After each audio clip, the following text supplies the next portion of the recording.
Hey there, good afternoon. From the KUOW newsroom, this is Seattle Now. I'm Paige Browning with today's top stories. It's Monday, April 27th. Today, we were reminded those BOGO deals can be too good to be true. Not always worth buying stuff just because it's on sale. The news is Washington State is suing the company that owns Safeway and Albertsons grocery stores over their sale promotions. Scott Greenstone has more. Washington State says the Albertsons company misled shoppers at Safeways, Albertsons, and Hagen's in Washington in over 3 million buy one, get one free transactions. Attorney General Nick Brown. When people are going in, excited about a deal, excited about a bargain, and it's really nonsense. And all across the spectrum, we have costs going up on just the cost of living. Investigators found in 2021 at a Safeway in Colville, mini watermelons were $3.99 on May 31st. 2 days later, they were $5.99, just in time for a buy one, get one free promotion. Albertsons said in a statement that they, quote, strongly disagree with these claims and that they're based on data errors that they raised to the Attorney General's office. Scott Greenstone, KUOW News. The next change for light rail's here. No, not another station. The new addition is permits for people who park and ride. Sound Transit's adding paid permit options for the North End stations. Anna Marie Yanni brings us this story from the KNKX newsroom today.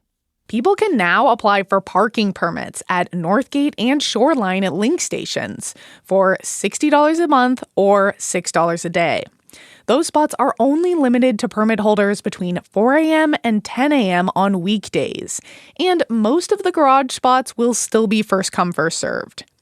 If you regularly carpool, there are some free permits for parking spots at a total of 8 stations. Reduced parking permits at $20 per month are available for people with reduced transit fare passes.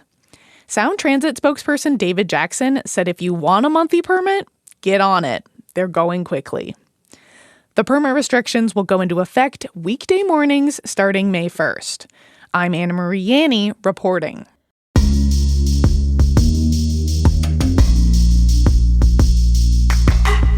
We're in a big season of how is the money being handled in King County and Seattle. 3 stories you should know about today on this. First, the King County Regional Homelessness Authority is still operating, but now it has eyes glued on it. Officials with King County and Seattle created this agency 5 years ago, and after a bad audit, they say they're tightening oversight. The agency's board members include King County Executive Gurmai Zahalai. He says the Regional Homelessness Authority will act with urgency to implement the audit's recommendations. I think the county is responsible, the city's responsible, the board is responsible as overseers, and so I don't think that anybody can wash their hands of this situation. What matters now is that we fix these problems and make sure that we protect taxpayer dollars and protect our most vulnerable communities that are out on the street. Zahalai rejected calls by other elected officials to dissolve the agency.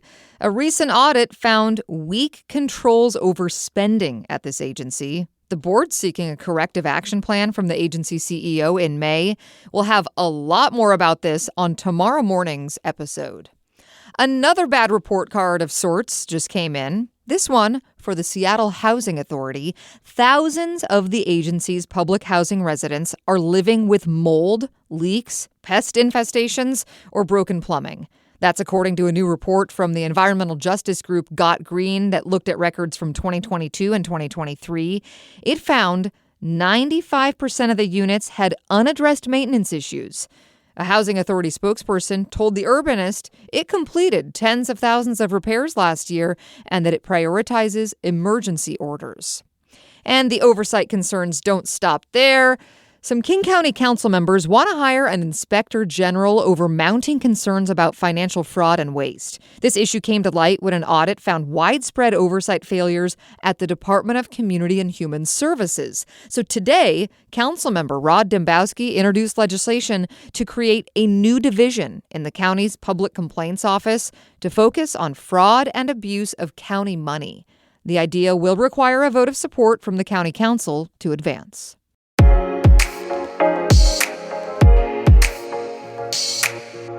We're marking 2 endings today, one in the nightlife scene and one in sports. As of midnight last night, One of Seattle's longest-running karaoke establishments has closed its doors.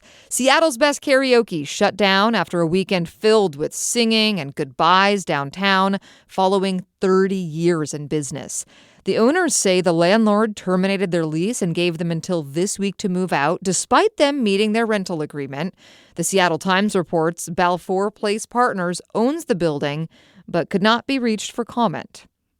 And that's a wrap on the Seattle Torrent's inaugural season. The Torrent ended Season 1 in the Professional Women's Hockey League ranked last place, despite boasting some of the sport's best individual players.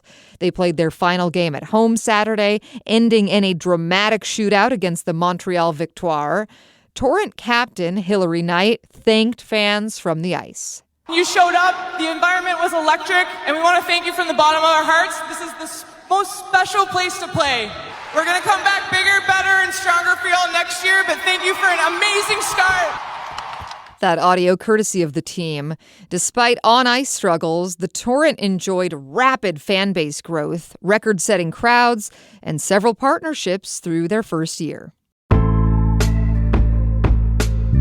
Now our feature story today, the immigration saga of a man named Rakesh. His story started when he entered the U.S. illegally in 2024 and was detained quickly, then held at the Northwest ICE Processing Center in Tacoma. He decided to get out as quickly as possible after no progress was coming on his request for asylum in the U.S. He bought his own ticket back to India. But on the day of his departure, ICE agents put him on the wrong flight at SeaTac Airport, headed for Sitka, Alaska, instead of his itinerary to India. KUOW's Kim Malcolm talked with Seattle Times reporter Nina Shapiro, who picks up the story from there. On the plane, they're trying to figure out, okay, what do we do now? And then, the captain gets involved. The captain goes over and talks to him and, explains what happens. And then when they're in Alaska, the captain, takes an interest in this gentleman, actually books him a hotel room right next to his own. Alaska gets involved. They pay for his meals. They rebook him back to Seattle at no charge. And then they kind of rebook him on to the itinerary he was supposed to be on. So going to New York and then on to India. But when he gets back to Seattle, ICE agents are there and they won't let him do that. That is a part of the story that's so curious to me. He was originally supposed to be flying on to New York and, as you said, on to India, but a different decision was made and Mr. Rakesh was taken off the flight altogether and taken back to the Tacoma detention facility. How did he respond? Not well. He's freaking out at this point. So he's been in the detention center for months. It's a very difficult place to be. It's essentially like a jail. There have been a lot of complaints about conditions. He's been waiting there for months. Finally, he's like, I just want to get out of here. And then it turns out he's being sent to, the most remote part of the U.S. Then he finally gets back and he's like, okay, now I'm going to go home. But in fact, he's going back to the same place. And he actually goes on hunger strike in an attempt to, call attention to his plight. I know that you talked about the story with an immigration lawyer who met the Alaska Airlines captain at the Tacoma Detention Center because he was there, I guess, to visit Mr. Rakesh. Yes. And this after ICE took Rakesh back into custody. Correct. When you were talking to that lawyer, what were some of your takeaways about this story? The lawyer's first reaction, first of all, upon hearing the story was like, this is crazy. What? So, first of all, this whole flight snafu, but then the fact that he's re-detained, as the lawyer put it, at no fault of his own. I mean, he was trying to leave, instead winds up back in the detention center. And, first of all, I mean, this is an unusual mistake. He hadn't heard of something like this. But, he did see it as emblematic of what he called inefficiencies that ICE sometimes displays. And, mentioned that there is this rhetoric, right, since the president took office and has, made it a point to say he wanted to detain as many people living illegally in the U.S. as possible. And, it's going to ramp up deportations and all that. And yet, the lawyer said, you have people in the detention center quite commonly who really want to get out of here, who are ready to go back to their country. And for one reason or the other, they can't leave. They're kind of stuck in the detention center. Nina, about Mr. Rakesh, where is he now? He did finally make it back to India. So in the end, he spent about 16 more days in the detention center. Like you said, he had a hunger strike for part of it. But ICE did finally arrange for his flight back home. And he's still there now. And I interviewed him several times, and he's back on his family's farm. Nina Shapiro reports on immigration for the Seattle Times. She spoke with KUOW's Kim Malcolm. You can hear a longer version of this interview at KUOW.org. Next time on Seattle Now, the King County Regional Homelessness Authority was a big deal when it first started. This is serving the thousands of people who are sleeping outside every night in one of the most prosperous places in the country. This is a historic start in a new era. But a recent audit is casting doubts on the agency. Hear more about that Tuesday morning. That's all for today from the KUOW Newsroom in Seattle. Our producer's Andy Hurst. I'm Paige Browning. The interview in today's episode was produced by John O'Brien. Seattle Now and KUOW are members of the NPR network. See you later, and hope you have a great week ahead.